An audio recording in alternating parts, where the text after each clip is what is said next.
everyone, welcome back to my channel. I'm Joey the Veiled Cottage Witch. I tried to film this outside, but it was too sunny. The sun was hurting my eyes. I was turning to dust. It was a whole thing. So I am back inside. I'm pale, you guys. It's the desert. Sometimes it doesn't mix. So welcome back to my channel. I'm Joey the Veiled Cottage Witch, and this is another episode of my magical plant series. Today we are talking about catnip. Catnip is Latin name is Nepeta cateria. It is not just for cats, although cats seem to think, at least my cats seem to think, it is their plant and are very territorial when I go try to get some.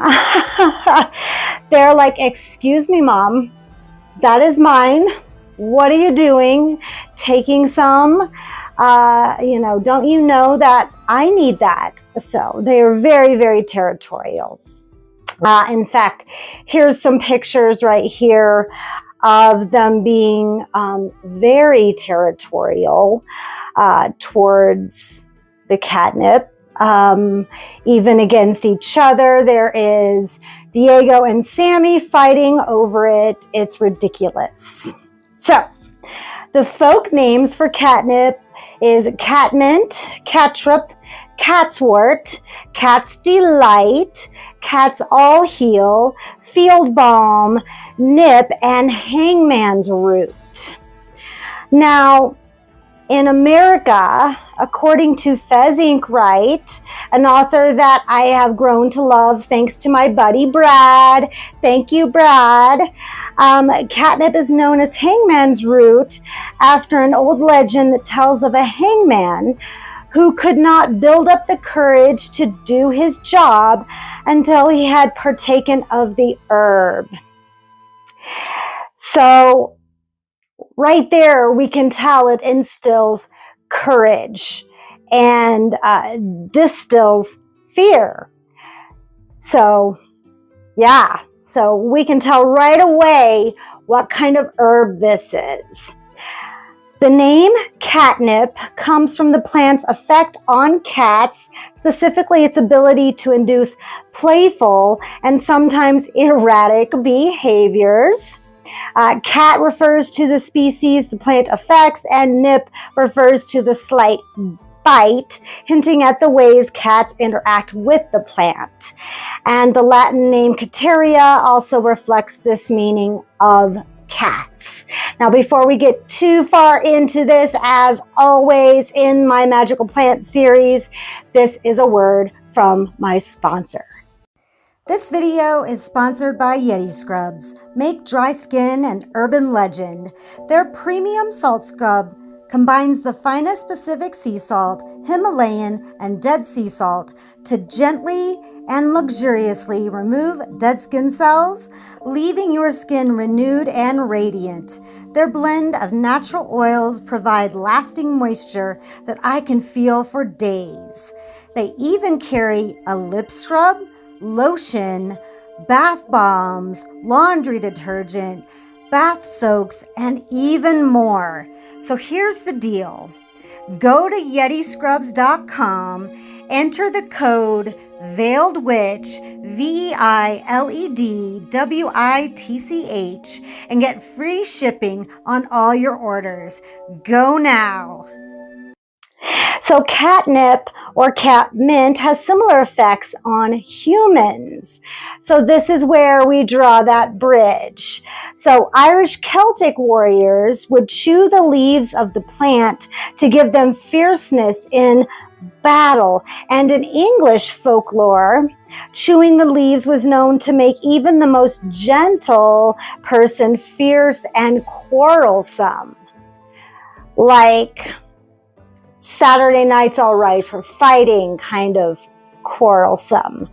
So according to most herbalists, not only does catnip hold sedative properties, but it was once believed to have stimulative qualities as well, and was once enjoyed as an alternative to tea leaves imported from China. Now, here's my bias. I do not like the smell.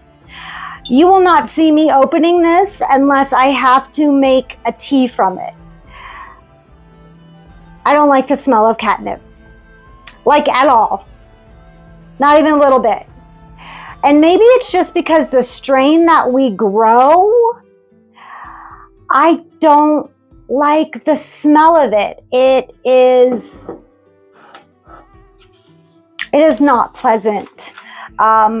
And maybe that's just, like I said, the strain, but not a fan. Not a fan at all. If I was to grow a different strain, I would absolutely love it. And I've heard that a lot of people love that smell. But the strain that we grow came in a strain of wildflowers. And it's beautiful and it's velvety and the cats love it. However, I am not a fan.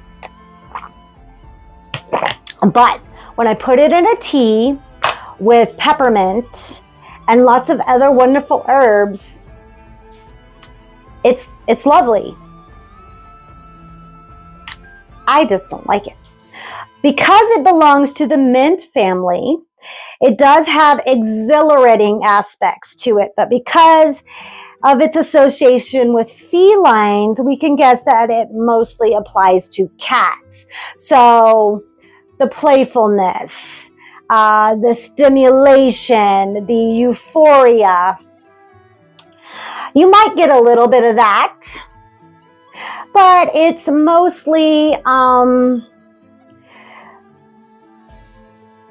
applies to cats, but it can apply to us if we allow our feline aspects of ourselves to come into play. So let's say we are working with a cat spirit, or we are working with a feline deity like Bast. Then we would, if we were to call upon that aspect within ourselves, absolutely, it would affect that part of us. Okay, so because of its close relationship with cats, magicians wishing to work with cats as familiars or as cat spirits would be wise to work with the plant spirit of catnip as well, especially in workings of perception, intelligence, stealthiness, and in one's ability to change the mood from peaceful to quarrelsome, or vice versa in various situations. So if you need to put your cat hat on, per se.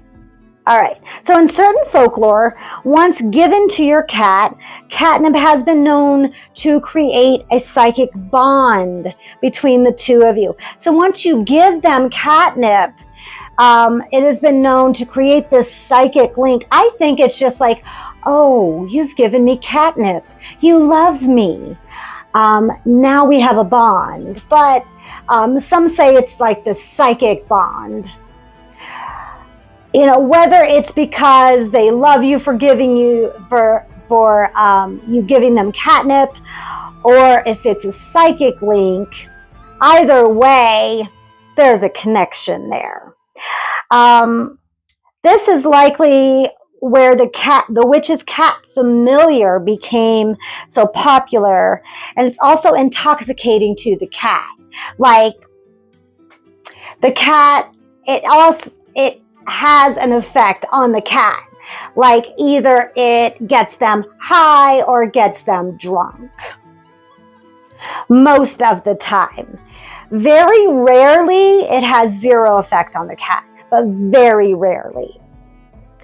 It has been notoriously used in love sachets, usually in conjunction with rose petals. I'm guessing for the smell again.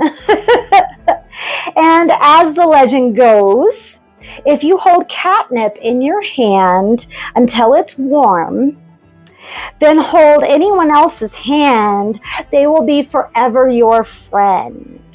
As long as you keep the catnip you used for this friendship spell in some safe space, like a spell jar. So, that's the legend. Now, grown near the home or hung over the door, catnip has been known to attract good spirits and good fortune. Catnip has been used for centuries in spells and rituals to enhance beauty and happiness, and large catnip leaves have even been found pressed and used in bookmarks in ancient magical texts. So that's cool. Now on to the magical properties. The element is water, the planet is Venus, the gender is feminine, and the day of the week it is most potent is Friday. Now, when inhaled as incense, or applied as a ritual oil, or drank as a potion, it aids in psychic visions, dream work, and intuition. It is also a relaxant and therefore enhances sexual experience and romantic endeavors. You can use it in formulas for love, inspiration, and of course, cat magic. You can use it to bring peace where there is conflict or vice versa, to sharpen perception, to bring intelligence and mental acuity, or to hide or conceal one's efforts, or to be mysterious. Now on to the medicinal properties. It has been known to treat intestinal cramps, indigestion. It induces menstruation, acts as a sedative, increases appetite, treats diarrhea, colic, and the common cold.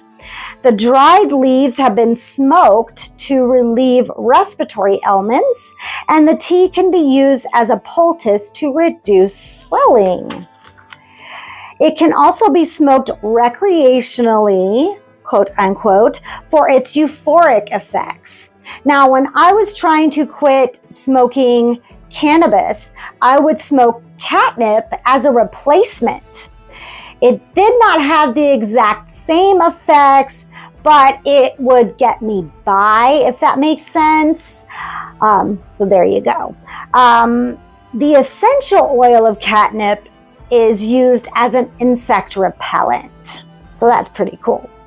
Now, for my personal uses, I don't have a lot because, again, I don't like the smell. It's just something about it. It just doesn't agree with me. However, it is in my tummy troubles tea, along with the mullein leaf and flower, angelica leaf, peppermint, and ginger.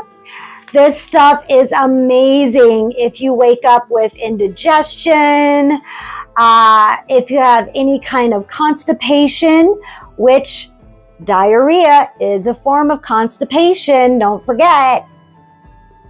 It is actually a form of constipation.